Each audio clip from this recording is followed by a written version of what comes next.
Do you question the purpose of I statements because they just seem like they're rearranging words to say the same thing? In my own case, I remember reading about I statements years and years ago and just not really understanding the purpose of them, because some of the examples were things like, when you forgot my birthday, I felt sad.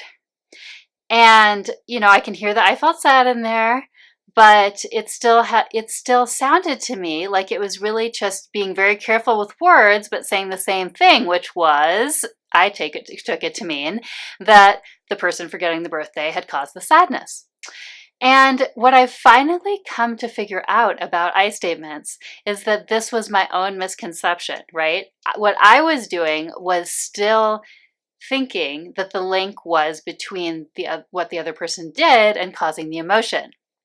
And I think now that the purpose of the I statement, in addition to saying things more carefully, is to actually own that emotion. So the point is that felt sad is supposed to be owned as one's own emotion. And I think what helped me realize this is, thinking more broadly and learning a lot more about emotions and about relationships and about communication, more recently, is that I realized that, not everybody has the same emotional reaction. So you could have someone whose birthday is forgotten and maybe they really don't care, right? I mean, it's an example in our society that was maybe hard to understand because people often do place a lot of importance on their birthdays.